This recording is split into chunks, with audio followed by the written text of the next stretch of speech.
Imagine being a multiple trauma survivor who suffered from physical and emotional issues. For over 30 years, at the age of 9, open heart surgery. At the age of 16, peptic ulcers. And you think it's all done at the end of high school when everyone's celebrating a jet ski accident and you fracture your skull. You go through all this and then boom, life hits you again.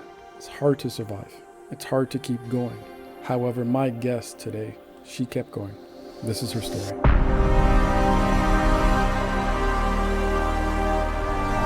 Please tell me your story. Hi, David. Thank you so much for having me. It's a pleasure. So I am Samantha Wund, currently a certified integrative nutrition health coach, and I specialize in chronic digestive disorders.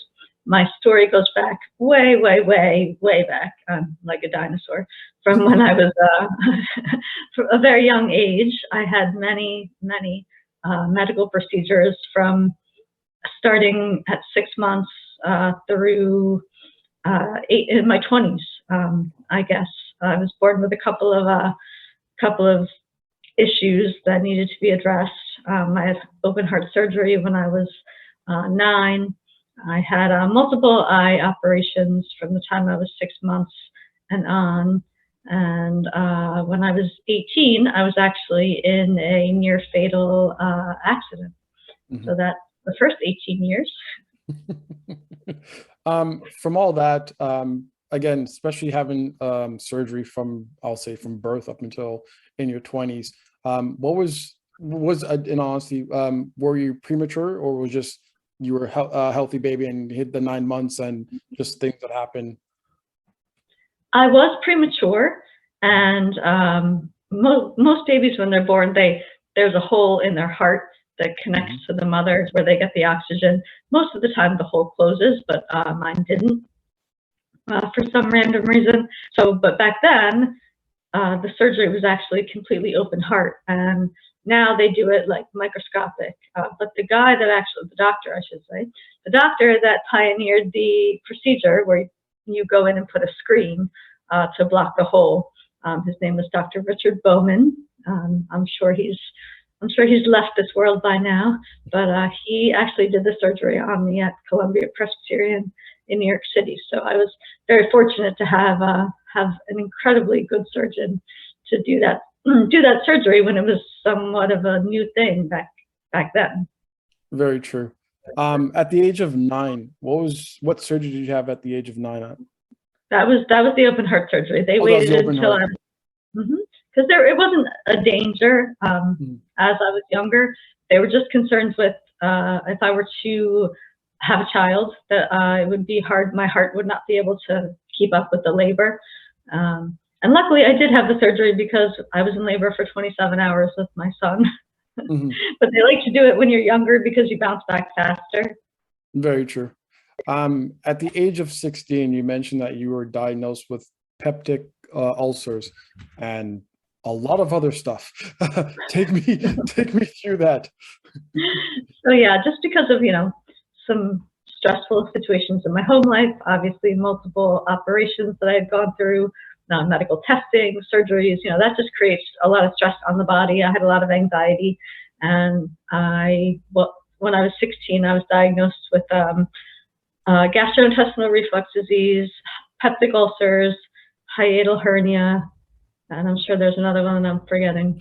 Irritable bowel syndrome. So that was sort of the start of my chronic digestive disorders. And it was funny because when they did the endoscopy, not sure if you're familiar, but I was in the doctor's office just sitting on like the white table, and he said, "Okay, I'm gonna check your esophagus now." I was like, "Okay." He sprayed my throat with some numbing stuff, put this tube in my mouth, and just did the endoscopy right there. And I watched the whole thing up on the screen, and it wasn't painful. It didn't really faze me. I wasn't afraid. But then when I went back, I had some other issues in my 20s, and they told me that I had to make an appointment. I had to have anesthesia, take a day off work. And I was like, what? I thought they just did the tube thing. They're like, no, we don't do that anymore. That's like way dangerous because they can actually nix your esophagus, which obviously is dangerous. Going through all these issues at the age of 16, again, these are your, I'll say, your prime age of your teenage age. You're like starting to like, go to the prom and school and all this other stuff. What was your frame of mind during that time, knowing that you had to get all these surgeries, and again going through the surgery you had at the age of 9?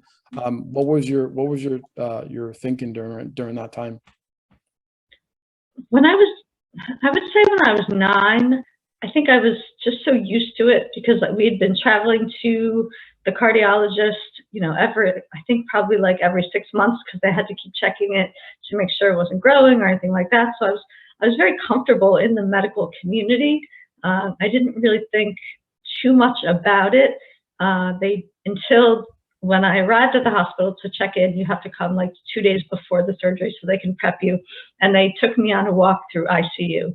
And I did see some of the children that were coming out of surgery. And that rocked me a little bit. I said, okay, I know this is going to have to happen to me, but take me back to my room, because, this is breaking my heart knowing that other people are going through this, even though I knew I had to go through it. So the issue with that I have with all this as well is that you're at the age of 60 and you're like, okay, I'm done. Like, no more surgery. I'm done. But something happened in 1995. Take me to that day. Yeah. So right after I graduated from high school, we took vacation to Ocean City, Maryland, and I was jet skiing. And I didn't know that when you cut the throttle of the jet ski, you can't steer it anymore. It's not like a car where you can, if you take your foot off the brake or your foot off the gas, you can still drive. It doesn't work that way in a jet ski. So I was approaching the pier a little too fast, and so I cut the throttle so that I could kind of coast in, and I tried to steer, but I could not, and I hit the side of my head on the pier. Was thrown into the water. Luckily, I was wearing a life vest. Family member came and pulled me out because I was pretty close to the shore, and I actually fractured all of the bones in my inner ear. So they shattered and went into my head and pierced my medulla, which is the fluid-filled lining around your brain. So I was leaking cerebral spinal fluid, and the parts of the shards from my ear tore my eardrum, and also impacted my facial nerve.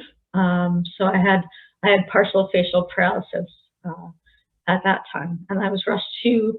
I was taken to ICU in one ambulance, and then because of the spinal leaking of the spinal fluid, they wanted to take me to a place that had, I guess, a better neurology department. So I was taken to a second hospital. And I remember telling you all of this is just from what other people have told me. I have zero memory of any of it.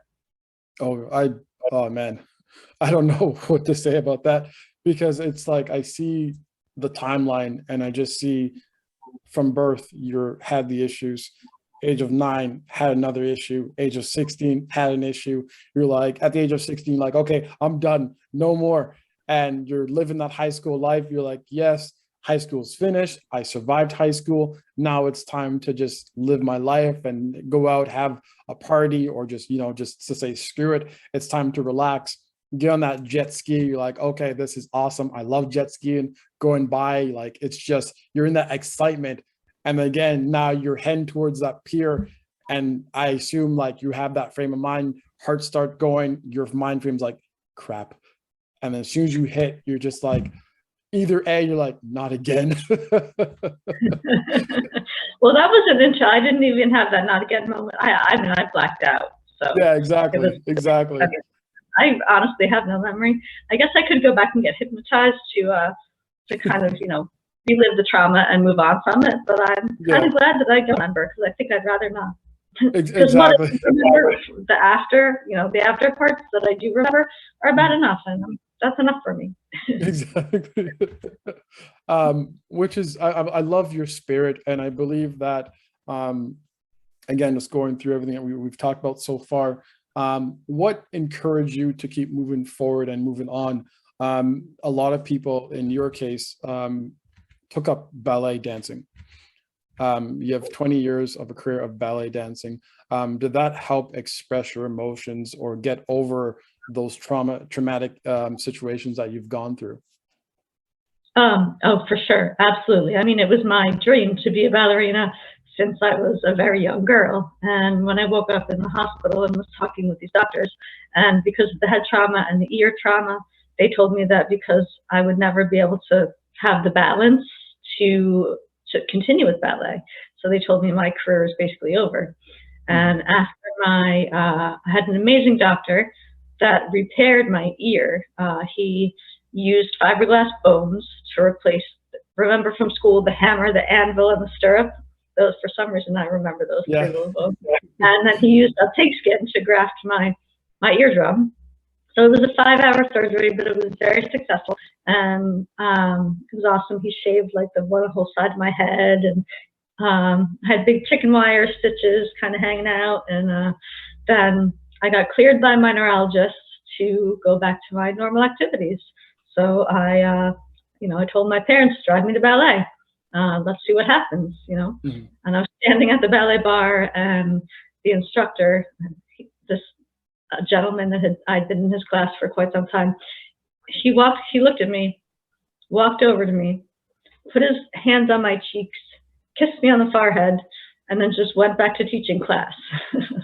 And I think because I just went right back, instead of waiting until, I was completely healed. I think if I had waited, my balance would have been off. But I think as I healed, because I was still dancing, my body adjusted to that, our favorite phrase, the new normal. And I took a semester off of college, and then I started in January of that year, and I graduated with a Bachelor of Arts in Dance, and Awesome. went on to teach, choreograph, and perform. That is awesome. I love watching ballet. It freaks me out because I see them and that it's the toes, and you're going on the toes. And I've seen these eerie pictures of, they say, like ballet feet, I think it is. And I don't know if you have them or not, but it's just like, well, over 20 years, you might have them. It's just I see those pictures and I'm just like, why such small shoes? Like, yeah, there's an art to it. There's an art to it, and when you do it safely, it's not. I did retire from dancing teaching when my son when he turned 5, because it was just too many hours away from home, and I just started getting regular pedicures. And after 2 years, they're like, "Oh, your feet are so nice and soft." I'm like, "Wow, I've never heard that before." What encouraged you to take up ballet? My doctor actually recommended it when I was a child. I had some balance issues that I believe were based on the problems with my eyes and a lot of my anxiety as well. So he suggested that I take ballet to improve my balance, and I just stuck with it. That's excellent. So you go through all this stuff, took up ballet, everything is going well, life is great. Age of 34, something happens to you. Take me to that period. Yeah, so we had just bought the plan was to buy a 3-bedroom house so that we could grow our family. And we busted our butt to save up money and do that. And, we moved into the house, everything's great, we loved it. But it turned out that growing our family was not going to be an option. And my hormones had already started to change. And as much as we tried, we decided that we did not want to take extreme measures, because we did have a wonderful, healthy, intelligent, sweet, perfect child. And we were okay being happy with just one child. Mm-hmm. That's hard, I would say, because again, I look at you, and again, I told you this earlier, as a strong woman. You've overcome a lot through your life. You overcome a lot of surgeries. You overcome your the jet ski issue. You've expressed all your emotions through the form of ballet. And now that you're ready to live your life, in quotation, and with that, it's like, okay, everything is done. Life, you've kicked my butt in that. Now it's like, okay, give me a chance now, right? So going through that miscarriage that you had, it's tough. It really is tough because you, again, it's just growing that family. It's really tough to cope with, I'll say. Of everything that I went through, that one almost broke me. Yeah, yeah, I bet. From there and all your traumas, your trials and tribulations that you've been through, in 2019, you have your certification of nutrition. And then from there, what path did you go from there after you got your certification? So actually, let me just back up a little bit. So after the miscarriage, my hormones started to continue changing, and my digestive issues continued to escalate, most obviously from the stress and hormone changes. And I was going back and forth between all of my doctors. I was basically non-functional for about 2 years. I was in constant pain. I couldn't hold down any solid food. My menstrual cycle was just a never ending. It was a 365 kind of thing. And so I was very anemic. I was very malnourished. I had no energy. My husband was doing a lot of traveling at the time, so that was really hard. Trying to take care of my son. I did have a part-time job over the phone, which I could do from home a lot, which was good, but I had to do a lot of like hiding of my symptoms when I went to the office, wearing extra layers of clothes and extra makeup so that I appeared healthy, because I in no way was. And my doctors couldn't agree about what was wrong with me. They kept going around and around. I like to say it was like a big circle jerk. And I finally started to do my own research, and I discovered that it was obviously emotional, psychological, and hormonal that were causing my major digestive issues.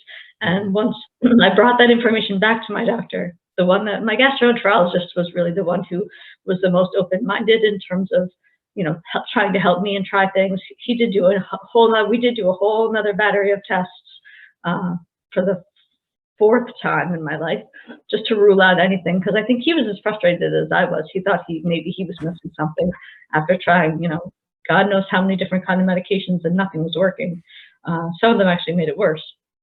So the test came back nothing. Everything's fine, Samantha. I'll see you back in my office in 3 months. And I was like, oh hell no, no, I'm not. We're going to find out what's wrong. I'm going to come back in 2 weeks, and I'm going to come back every 2 weeks until we figure this out. So I brought him the article, and he was like, yep, okay, we need to address your anxiety. We need to address your hormones. And we started to do that, and I started to make major improvement in, I would say, about 3 to 6 months. That is excellent. I believe that we have to be in control of our body and our mind. And I like that you took control of that situation, because only you know how your body operates. If your body feels off, it's up to you to pursue your doctors and your physicians to say, hey, no, like, we're not done. We're not coming back in 6 months. We're not coming back in 2 years. We have to keep going. And because it is up to us, again, as individuals, to make sure that we are healthy, that we get the treatment that we need. Because if we don't, and we come back in the 6 months, who knows what happens if you came back 6 months after? Because you could just be there in pain and saying to everyone around you, no, it's okay. The doctor says there's nothing wrong. I'll be back in 6 months. And again, and then 2 months after, no, everything's okay. I'll go back in 4 months. And who knows, like, those could be leaking of fluid that's happening, and you have poison within yourself. Like, anything could happen, right? And I probably would have just disappeared. I lost so much weight. Exactly. So I'm very glad that you took control of your life in that aspect, for sure. From all of this that you've been through, what did you do to, I guess, help everyone around you? Because you, as a human being, I believe that you took it upon yourself to show support and to engage your community, to, one, bring awareness to everything that has happened to you, and you've took those motions to go down that route. So tell me about that. So so in 2019, I enrolled at the Institute for Integrative Nutrition to become a certified health coach. They're one of the most widely recognized health coach schools in the country. I did it online, obviously. And even before I started taking classes, I started my own business, Your Best Life by Samantha. I started a website, and I got obviously licensed and insured so that I could start immediately, giving people advice without, worrying about any kind of legal ramifications. And I graduated in January of 2021, and I used to have my certificate hanging on the wall, but I need to put it in a frame.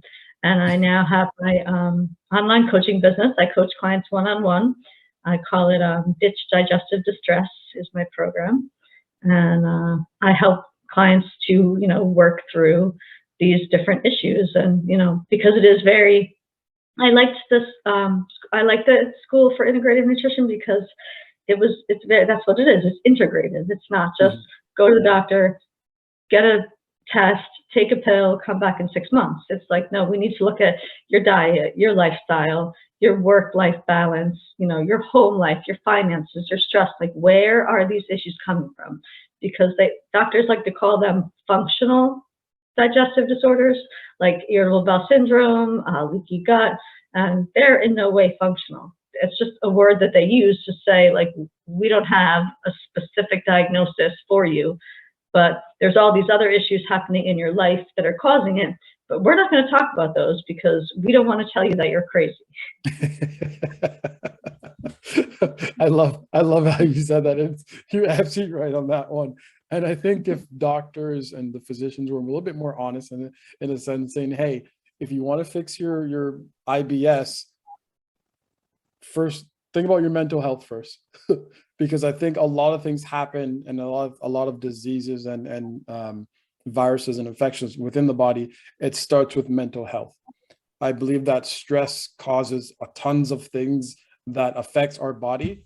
If we focus on how to control our stress and control our depression and I guess live a better inner life, as in feeding the soul. And I always love to say, especially with the nutrition values and food, and again, going through the digestive, if your body's saying, hey, do not eat that cheeseburger, I'd rather a salad, your body's saying, hey, eat the damn salad. Yeah, absolutely. I like to say that I'm all about a balance of science and nature.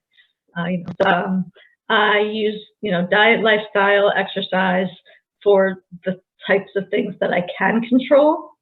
And because obviously I do have a very long history of issues and emotional, all of that, I use medication for the things that I cannot control. And I just accept that I am not my past, and these things happen to me, and I'm not going to let them control me. That is excellent. That is awesome. Quick question. With all your issues that you've gone through, how are you with the coronavirus that's been happening so far? Believe it or not, I'm not sure how your listeners are going to feel. I actually was the first person, one of the first rounds of people to be in a clinical trial for the Pfizer vaccine. I worked briefly for a clinical research clinic as a patient recruiter, and didn't really enjoy it much, but I love the people, and I trusted the staff and the founder of the company. So as soon as this happened, I emailed him. I said, what vaccines are you looking at to try? And he said, well, this one, this one, this one.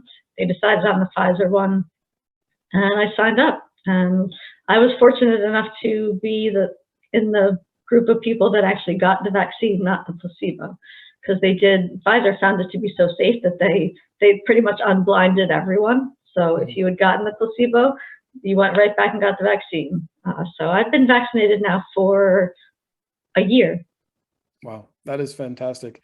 To be honest with you, for those of whoever has gotten the vaccine, they should be thankful, because people like you that are able to say, hey, you know what, try it out on me, are the ones that are making vaccines safe for everybody in the world to use. So I thank you for your service in regards to that.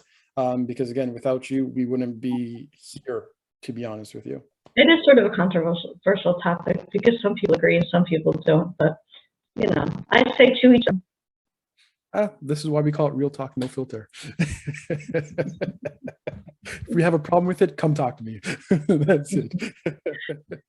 Well, I will say that because of my health coaching, I upped, you know, before I got both vaccines, I upped my nutrition. I did vitamin C, D, zinc, all the things that you're supposed to do.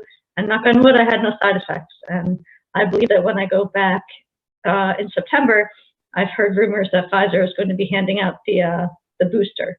So I've started on my C, D, zinc regimen again every day to make sure that that I can bounce back very quickly. That is awesome. Samantha, any final words that you'd like to say? Well, yeah, obviously I love to help people. I'd love to connect with you. You can go to my website. I actually have a free digestive assessment if you want to see if your digestive issues are controlling your life rather than you controlling them. So you can go to yourbestlife.samantha.com/assessments. There's also lots of great articles and blogs and info on my website. You can go there. There's other ways to contact me. I have a private Facebook group, Fab Over 40, Ditching Digestive Distress with Samantha. So feel free to join my community if you want to get into the conversation. It sucks that you had to go through all of that trauma and tribulations through your life to get to where you are. But without them, you wouldn't have accomplished so much in your life as well to this point. To go through some stuff in order to really appreciate your life. I agree. I fully agree. Sometimes we just need that catalyst just to give us that bump. So, like always, this is Real Talk, No Filter. Thank you so much, Samantha, and take care. Thank you, David.